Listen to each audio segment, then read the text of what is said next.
ሰላም የሐረር ግሎባል ኔትወርክ ተከታታዮቻችን የዕለተ እሁድ ዜናዎቻችንን ይዘንላችሁ ቀርበናል። በቅድሚያም አርዕስተ ዜናዎቹን።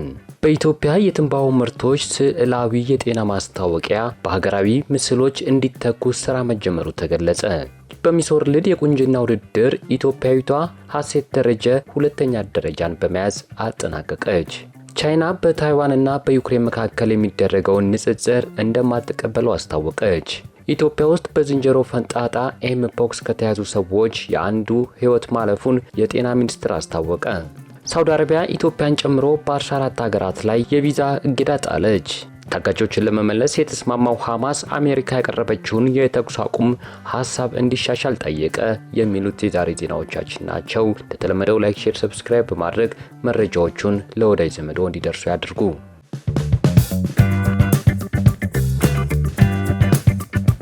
ቻይና የታይዋንን ጉዳይ ከዩክሬን ጋር በማነጻጸር ደብል ስታንዳርድ በሚል የሚሰነዝሩ ትችቶችን አውግዛለች። የሆነው የፈረንሳዩ ፕሬዝዳንት ኢማኑኤል ማክሮን ሩሲያ የዩክሬንን ግዛት እንድትወስድ መፍቀድ ቻይና በታይዋን ላይ የምታደርገው ማበረታታት ነው ካሉ በኋላ ነው። በሲንጋፖር የሚገኘው የቻይና ኤምባሲ በፌስቡክ ገጹ ባሰፈረው ጽሑፍ የታይዋንን ጉዳይ ከዩክሬን ጋር ማነጻጸር ተቀባይነት የለም ብሏል። የታይዋን ጉዳይ ከዩክሬን ጋር አንድ አይነት አይደለም፣ የሀገር ውስጥ ጉዳይ ነው ብሏል ኤምባሲው።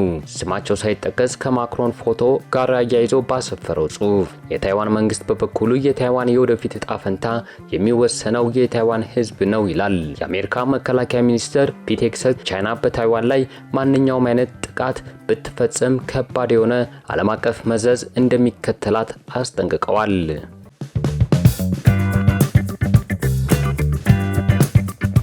በኢትዮጵያ የትንባሆ ምርቶች ስዕላዊ የጤና ማስታወቂያ በሀገራዊ ምስሎች እንዲተኩ ስራ መጀመሩ ተገለጸ።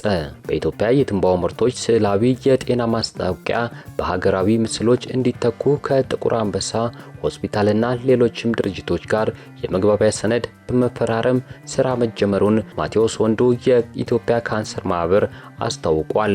ተቋሙ የትንባሆ ኢንዱስትሪዎች የተለያዩ ማራኪና አሳሳች እንዲሁም ሳቢ በሆነ ስልቶች ወጣቶችን በማማለል ወደ ሱስ እንዲገቡ እያደረጉ ይገኛል ብሏል።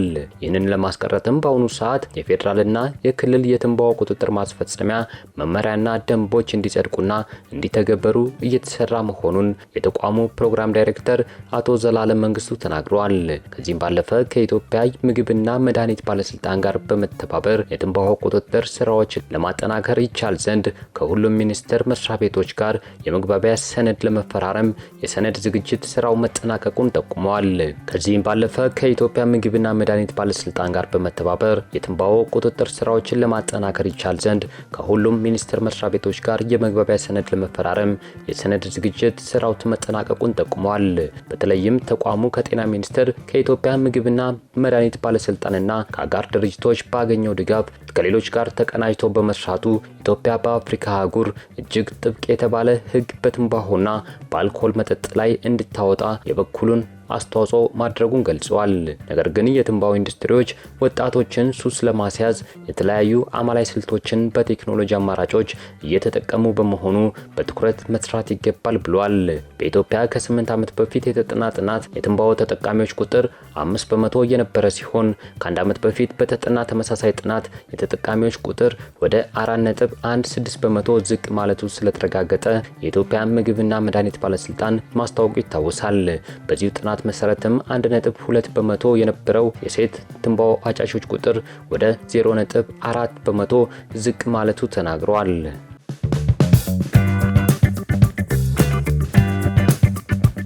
ታጋቾችን ለመመለስ የተስማማው ሐማስ አሜሪካ ያቀረበችው የተኩስ አቁም ሐሳብ እንዲሻሻል ጠየቀ።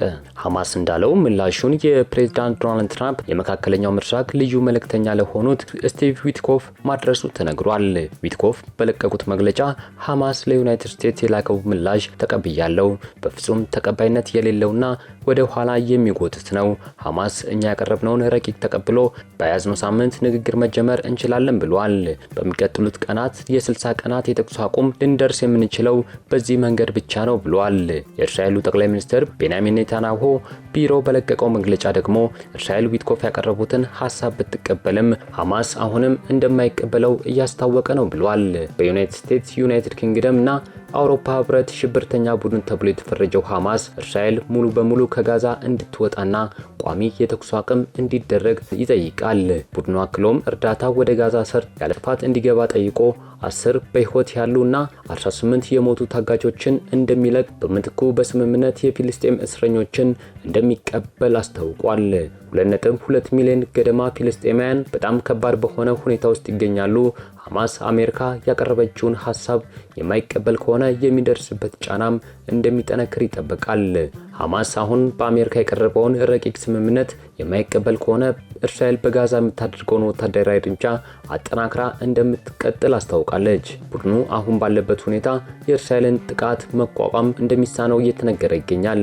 አሜሪካ ያቀረበችው የ60 ቀናት የተኩስ አቁም ስምምነት በመጀመሪያ ሳምንት 28 ታጋቾችን በህይወት ያሉ ሁሉ እንዲለቀቁ እንዲሁም 30 ተጨማሪ ታጋቾች ደግሞ በሚቀጥለው ሳምንት እንዲለቀቁ ያትታል። በተጨማሪም 1236 ፊልስጤማውያን እስረኞች እንዲለቀቁና የ180 ሟቾች ፊልስጤማውያን ሬሳ እንዲመለስም ጠይቋል። አክሎም ሰብአዊ እርዳታ በተባበሩት መንግስታትና በሌሎች ድርጅቶች አማካኝነት ወደ ጋዛ እንዲገባ ሐሳብም ይቀርባል። ዋሽንግተን ረቂቅ የስምምነቱን ሐሳብ ወደ ሐማስ ከመላኩ በፊት እስራኤል እንደምትቀበለው እንደሚያረጋግጥም አስታውቆ ነበር።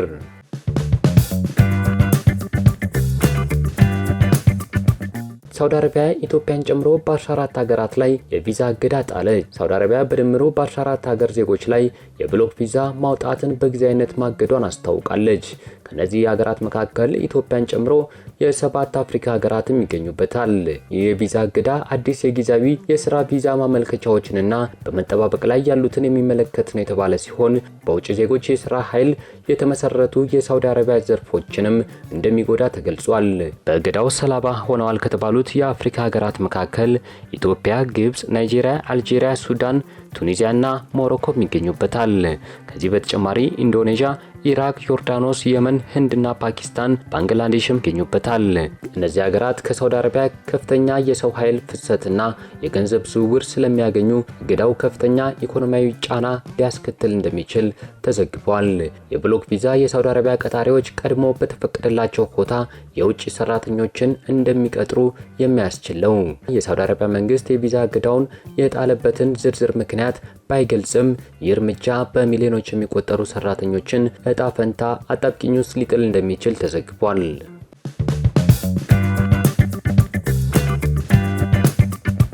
የአውሮፓ ህብረት ኮሚሽን አሜሪካ ወደ ሀገሯ በሚገቡ ብረትና አሉሚኒየም ምርቶች ላይ በጣለችው የ50 በመቶ የታሪፍ ጭማሪ ማዘኑን ገልጾ አጸፋዊ እርምጃዎችን ለመውሰድ መዘጋጀቱን አስታውቋል።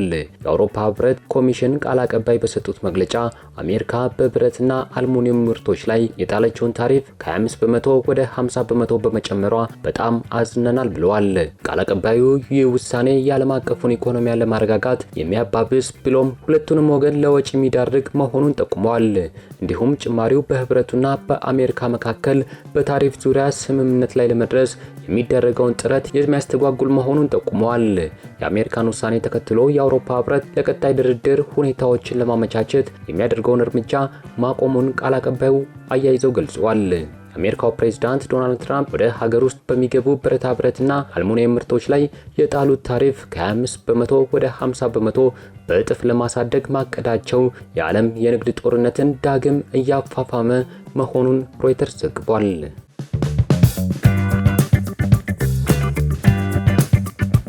ኢትዮጵያ ውስጥ በዝንጀሮ ፈንጣጣ ከተያዙ ሰዎች ውስጥ የአንዱ ህይወት ማለፉን የጤና ሚኒስቴር አስታውቋል።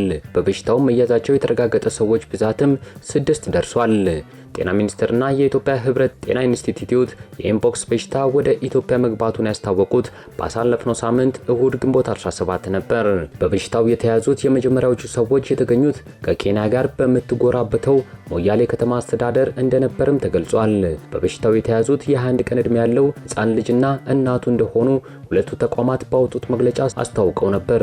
አሁን ላይ በበሽታው የተያዙ ቁጥር በእጥፍ ጨምሮ በሽታው መያዛቸው የተረጋገጠ ሰዎች ብዛት 6 ደርሷል። ይህ የታማሚዎች ቁጥር እስከ አርብ ድረስ በተመሳሳይ መልኩ መቀጠሉን ጤና ሚኒስቴር በየቀኑ የሚያወጣው መረጃ ያመለክታል። ጤና ሚኒስቴር ቅዳሜ ምሽት ባወጣው ዕለታዊ መረጃ በበሽታው ተይዞ ከነበሩ 6 ሰዎች ውስጥ አንዱ ግለሰብ ሕይወት ማለፉን ይፋ አድርጓል። በበሽታው ተይዘው ከነበሩት መካከልም የትኛው ግለሰብ ሕይወቱ እንዳለፈ ግን ሚኒስቴሩ አልገለጸም። ከዚህም በተጨማሪ ቅዳሜ ዕለት ብቻ በበሽታው እንደተያዙ ተጠርጥረው የላቦራቶሪ የተደረገላቸው ሰዎች ብዛት 9 እንደሆነ ተመላክቷል።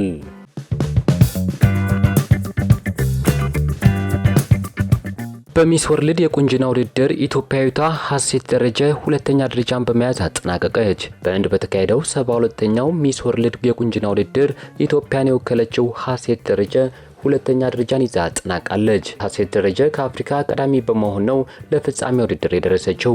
በውድድሩ ታይላንዳዊቷ ኦፓል ሱቻታ ውድድሩን አንደኛ በመሆን አጠናቃ ሚስ ወርልድ 2025ን አሸናፊ ሆናለች።